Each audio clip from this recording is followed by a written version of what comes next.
I couldn't find a conference room at the office. That's the line you're pulling? Because I watched a couple of your videos to make sure I knew what I was in for. And I heard that same thing on one of your other videos, that you couldn't find a conference room. Here's the deal. You're not supposed to go to other floors in the building, so you're supposed to report to your floor, and we've only got one conference room on that floor. So I'm in the car. I'm going with it. Yeah, it's like you're going to visit the people that you're talking with on your video. There you go. A couple housekeeping things. A, we are recording, but B, we edit it, so just let it rip and free flow. I do have to do that because as you guys know, obviously Matt, my husband, has his online cooking show. And so we have filmed, I think, twice together. One was like an actual cooking episode, but another time when at the beginning of COVID, when he started doing just a little bit different things, sort of like a Zoom conversation. But when we did the cooking show, and it was the first time I filmed with him on it, and I just kept making these like completely inappropriate jokes. And then was like, you can't say that, dude. Eric Mower is gonna watch this. Like, that's a bad, like, can't use that line. He's like, then stop saying shit like that. Plus I also curse like a sailor, so I'll have to try and keep that in check. That's all good. We watched, I call it Pardon the Interruption format of Matt's COVID show. It was totally based on PTI, yeah. And you and Matt and that were just, it was just a smile from ear to ear as the audience. I was laughing my ass off because I could totally just see the two of you just doing this day in and day out in your living room. The great story about that, and I'll tell you guys this, though Matt would not be happy to know that I was sharing this story. So the show that you guys all saw was actually our like second take. We did it twice. We did it like the day before, and it was the first time that we had done that. So come day 2, when we have to refilm it, don't you know that motherfucker stole all my jokes? I was like, dude, that was my line yesterday. Like at the end, I'm like, how many of those jokes did you take from me? So yeah. Hey, just for the record, you didn't coin the laws of advanced return expression. I did not. No, that's all Matt. I've been spreading that around and saying it was his for like 6 months. He can get full credit for that, Pete. Yeah. Okay, good. All right, good. So we're super excited to hear Steph Crockett's story. Steph is a rock star in Central New York. So what we see currently, I'm guessing, if we dial it back a few years, we might see a different, maybe adolescent. So maybe just to kind of get us started, you got siblings. Where do you fall in line with them? Tell us about your upbringing. So I am a local. I was born and raised in Camillus, New York. Both of my parents are actually from Syracuse. They both grew up on the north side. And I'm the youngest of 3 girls. So I have 2 older sisters that like are amazing. 2 of my best friends were super, super close and very close in age. My middle sister and I always refer to ourselves as Irish twins. We're like 15 months apart. So not unusual in my kind of family. So we grew up in Camillus and everything that encompasses, right? Just like typical little suburban, very normal, average kind of life. And having a close family, really close neighborhood, still friends with all the people that we went to school with. Like, I feel like I was kind of the same kid that I am today a bit, in that I was always very, really like to try and make people laugh. Like that was always a big thing for me. The idea of like being the center of attention was something that started when I was a little bit younger. So sort of continue that. I was pretty intense. I was very, very, I'd say competitive with myself, not other people as much as like extremely driven, really like if I got a 90 on a test, that was a bad score, not satisfied with that. And had amazing family that just was super supportive. And my sisters and I played softball together and did Girl Scouts. And my parents were very, very involved. They're big, big volunteers. My mom was our Girl Scout leader and taught our religious class. And my dad was the president 18 different times of the Camillus Optimist Club and super involved. They were like the perfect parents for girls like us because my mom was very, very big on raising us to be extremely independent. Her mom passed away when she was quite young. So she was like, you got to take care of yourself. You have to be self-sufficient.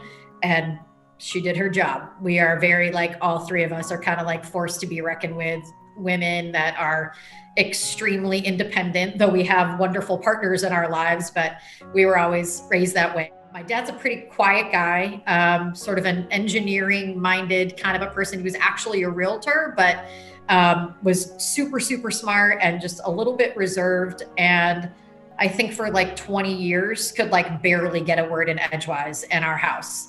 So. Right. Well, I was going to say, so 3 girls plus his wife. Yeah. I'm assuming he had no chance to open his mouth. Not really. And so he was quiet just by default. Yeah, he was quiet by default. Yeah, he just didn't really have an opportunity to say a whole heck of a lot. But he's the kind of guy that when he spoke, you were like, yes, daddy, what can I do for you? Like total daddy's girls. And we're super tight with our mom. Our mom's amazing. She's like strong, incredible person. But yeah, we were absolutely daddy's girls. And he was pretty quiet, but he was a great dad in that way. Like he never was the type of father that was like, wonder when that little boy is coming along, you know, like he never felt like he went without, and was always like, you can do whatever you want, extremely encouraging. And I think I tend to be a little bit of a sort of nonconformist, not necessarily by design. I'm just not a very traditional person. And so my parents were always like, we just want you to be happy, whatever that means. So get married, don't get married, have kids, don't have kids, do whatever, you know, work, don't work, but that kind of thing. Like they were just very much like, we just want you to be happy and fulfilled. And so that was, I think, important to be able to sort of charter our own courses and then be really supportive in that way. But be super encouraging and say, whatever you want to do. Again, we were like all scraped knees, dirty kind of tomboys when we were younger. And then grew up to be, you know, I was like a cheerleader and a pageant girl. Like it was just like this weird mix of things back in the day. So it was a lot of fun. Parents were great. It sounds like you had a pretty good foundation in letting kids just be who they are. Not everybody gets to do that. So kudos to your parents. Pete, what were you going to say? So I hope it's not too personal. Is your father still with us? My parents are both still alive. Yeah, my dad actually has Alzheimer's, so he is still with us, and we are just, I treasure every minute of every day that we can have with him. He's home. My mom cares for him every day, and it's still a super special relationship. It's very hard, but it's we're again just treasure every moment that we have. I was an extremely fastidious and like crazy student when I was in high school, and then I went to college and had fun and had a good time and had a good academic experience there, but I didn't really have my act together when I graduated. So I kind of fumbled around and worked in a couple different jobs, always in the marketing field, because I knew that that's what I wanted. I don't know how I knew that. You know, I was one of those people that in like high school in the yearbook, it says like marketing analyst. I don't know how I knew what that was when I was 18. It's not exactly what I do, but it's pretty close. So I always had that in my brain. And so I worked in a couple small agencies and finally got my act together, and then got recruited to come work at Mower almost 17 years ago. And right around that same time is when I started dating Matt. Maybe it wasn't that long ago, but somewhere around that area. So it really was a conscious choice. I had contemplated moving. My best friend and I had been talking about going to New York, and then Mower called and I took the position here. And I knew that I found the company that I wanted to be at and like my home as far as work goes. And we have 9 offices. There's plenty of places that I could go and work. But I made that commitment to being here, and being close to my family, especially now, is more important than ever. We also have a 12-year-old nephew, so that will keep you close to home just so you can be around him. He's like the awesomest kid ever. So like there's no way I was going to leave after he came on the scene. And so it's kept me here. And it really kept me in a spot where I was like, okay, I'm staying. I'm going to do the best I can to get the most out of the city and to give the most to the city. As I said, my parents grew up being very big in volunteerism. And so it's always just been sort of part of my blood and what I was sort of raised to believe, that it was important to give back. And coming to Mower, I think part of one of the main reasons why I found that this was a right fit for me is because that community service and really being committed to saying, like, it's your responsibility, and that we give back to the communities in which we live and we work and we serve. And so that's something that Eric clearly set the stage for all of us, and it really aligned with my values, and making sure that that was something I wanted to be able to do. And it's afforded me a ton of opportunity. And those, frankly, are some opportunities that I wouldn't get if I was in a much larger city. So you and I met through Matt, but ultimately I've really gotten to know you most as of late, just through your involvement and my new involvement with the United Way. And I looked also, you're on a couple boards. And so let's talk about that civic community give back. Sure. You know, it makes sense now knowing your parents were heavily involved as volunteers, but talk to us about what's that all about and why do you do it? And have you felt or seen the tangible outcome of your efforts today? Yeah, I've had some really great opportunities for the different organizations that I've been able to work with, from Meals on Wheels to Hilio Health. And probably one of the most remarkable experiences was working on the Landmark Theater Board. The Landmark Theater was always just something that was part of my childhood. My mom used to take my sisters and I to see shows when we were younger, and they grew up at the Landmark, both of my parents. So my senior ball was there in high school. Matt and I had our wedding reception there. And it was within about a year after that I had a couple of friends who were on the board who reached out and were looking for new board members. And after not too long of a time, I was given the opportunity to chair the board. And at the time, the theater was in a pretty dark place. And so we had a precarious scenario for a while. We hired the right people, we brought on the right board members, and really turned things around.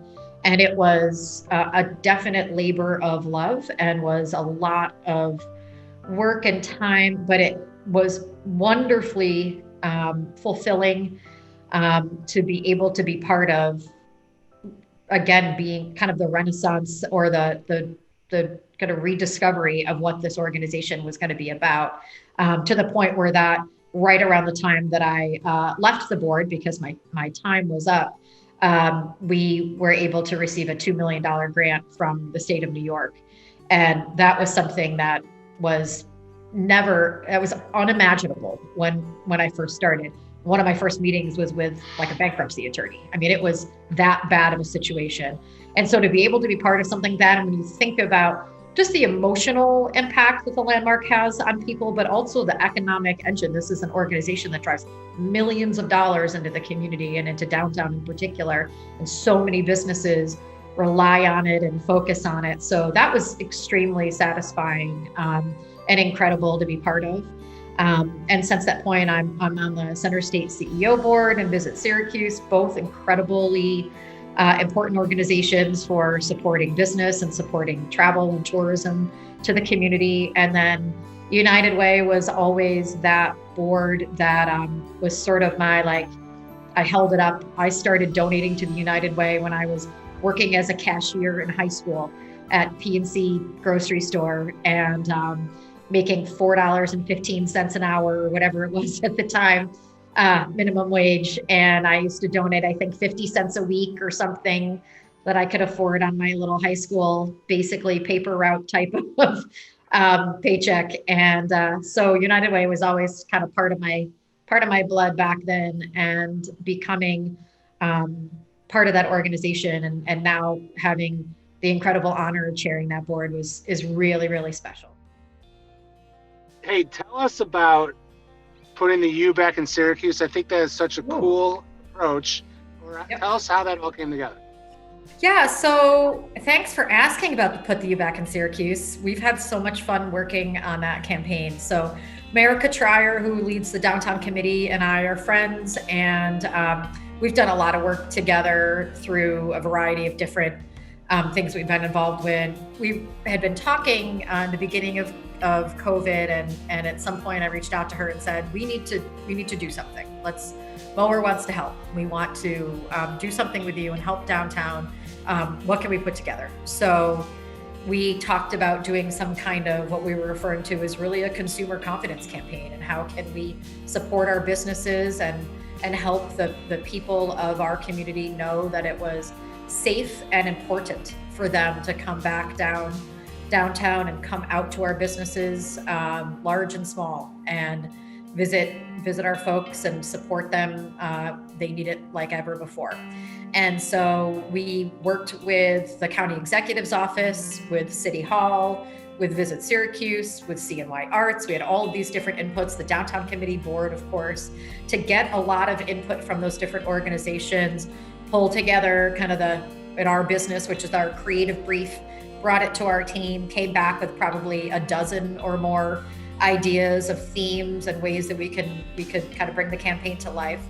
And Put the U Back in Syracuse was the clear winner that we pulled together. And then we were able to, again, partner with all of those entities in identifying people who could participate in the campaign, lend their faces and their time and their resources. So we brought together some of our public figures, like the mayor and the county executive, Helen Hudson, who's the head of city council, a lot of local business owners, and we had the great fortune of reaching out to all of these different media partners who all agreed to support the campaign with in-kind donation, from Park Outdoor to CNY Latino to iHeartRadio and Cumulus and all the TV stations. And they gave us free advertising as well as great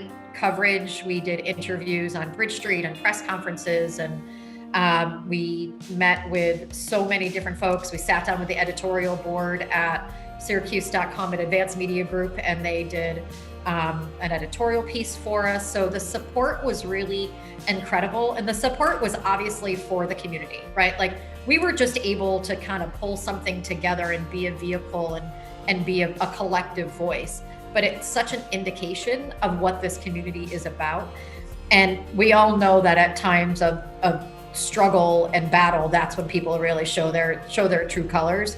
And I think more than ever, this community has done that. Every restaurant has banded together. I'm downtown every day, so it's such an incredible feeling of togetherness and support. And I think Put the U Back in Syracuse was just an indication of that, and something that not only the businesses, but just our residents and people in the community have really come to appreciate and support and love. So. Questions I always had about that campaign while it's happening, I'm going to ask you now because I got your audience. Sure. One was the conversation about putting the U back in Syracuse. Did you guys see an opportunity because a lot of Central New Yorkers were home, getting out of the major cities and quarantining where they grew up? Or did this thing get also broadcast in those big urban markets, knowing that folks might want to get out of the populated cities and move upstate? Talk to me through that. Sure. So the initial intention of the campaign was to promote specifically to residents in our community in Central New York about coming, you're at home. Just come downtown. Exactly. Come downtown, come out to the businesses. Okay. It ended up being fairly downtown focused, but it was really about coming out to all of the local businesses in your community, whatever that is, in greater Syracuse. I love Put the U in Syracuse, because you saw yesterday we were one of the top 30 post-COVID cities in the country. Yep. So let's go scream to the mountaintops. And I'm a huge believer in, we've got so much to offer, and we want companies that are paying high rent in big cities, or companies that are producing products overseas or out of state. We want them to come to upstate New York Selfishly, we want to build them said buildings, but we need those companies to realize that there's so much here and it's so easy to get around and the rent is so damn inexpensive. So why not put you in the Syracuse? Yep, for sure. There's, as you said, there's so much that we have to offer, and there's such an opportunity right now more than ever to really play up all of those benefits. Whenever people ask me, why did you stay in Syracuse? And I'm like, besides the fact that my family's here and it's a wonderful place to live, it's so damn easy. It's such an easy place to live. From just my commute to work is 7 minutes from my garage at my house to my garage under my building. And how many people can say that? As much as my Atlanta office people were bragging about their weather as I'm looking at snow today, I'm like, what's your commute like again? Tell me a little bit about the traffic down there. I don't know. I find the community to be really a really incredible group of people. I've had so many amazing experiences over the last few years. I'd say probably one of the most impactful for me was working on Ben Walsh's mayoral campaign. I had never been involved in politics before. My best friend works in politics, so I always feel like I'm sort of on the outskirts of it a little bit. But other than that, I had never been involved. And when Ben came to me and asked, I was like, okay, I'll try. I don't know what I'm doing. And he interestingly pulled together like his core team of all of us. I think it was like 4 or 5 months into all sitting around every single Monday morning having a meeting. And we all got chit-chatting like, what have you worked on before? What campaigns? And there's none of us have ever done it. And we're like, dude, what are you thinking? And he's like, exactly how I want it. Like I really wanted something different. And because I've lived in the city, even though I grew up in Camillus, I have lived in the city of Syracuse and Eastwood. And after college, I lived on Tip Hill, like all good West Jenny girls do. Of course. And sure. Obviously. And, but so I've lived in the city for such a long time, like almost 15, 20 years, but I didn't, and I live downtown, or I feel like I do because I work here, but I spend so much time here. But I realized very quickly that there's so much I don't know about the city and neighborhoods and people. And I was just blown away by the resources and the hard work and all these great individuals. It was completely eye-opening and like transformative for me.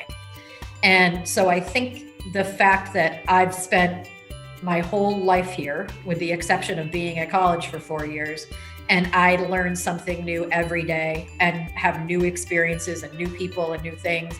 You know, people talk about it being a small town, but it's what you make of it, right? And if you're curious and you want to learn more and you want to open yourself up to new experiences and welcome them and like know that you're going to be better for them, then there's so much to offer. And my feeling on people who are like here and bitch and complain, I'm like, leave or make it better.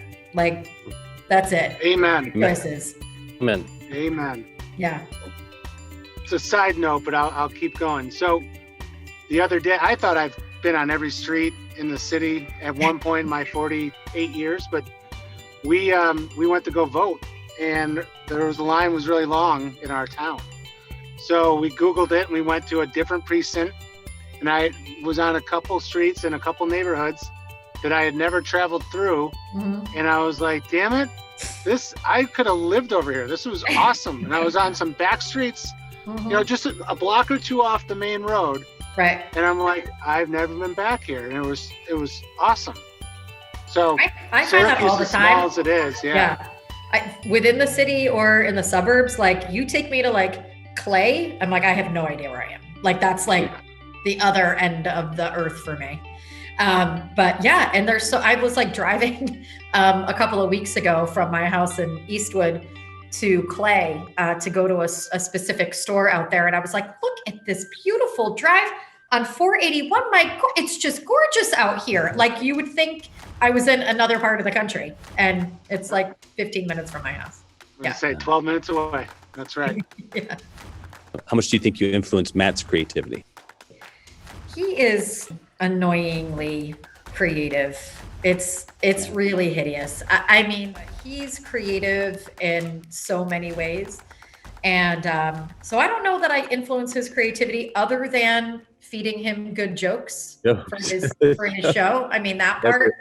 I was going to say the jokes are, That's all me. where it's at, man. That's all me. But yeah, he's so creative. But he's creative like in work, and when you think about somebody who's just like giving and vulnerable and so generous, he's probably the most thoughtful person that I've ever encountered. And he does the things that we all think that we should do.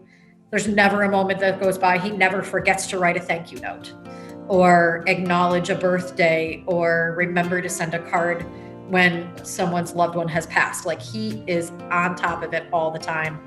And he is so inspiring to me and to his students and everybody around him. So yeah. I don't mean to gush, but yeah, I'm very lucky. He's the rock for sure. We have a lot of fun together, but he keeps me solid. He said the same of you, though. Well, I always say I'm like the business minded one, right? Like, I'm the one that like takes care of all the practical aspects of our relationship and life, all the kind of boring details of paying the bills and, hiring the people, like doing all that boring stuff. And he's the one that actually takes care of all the people and doing what I think are the more important things. So anything else you could think we should know about our efforts here, making the city smaller while we've got you on front stage? Well, I think, that's a great question. I hadn't really thought about that, Mike. I'd say if there's anything that we could do to make the city smaller is to continue to kind of push yourselves to go outside of the comfort zone a bit.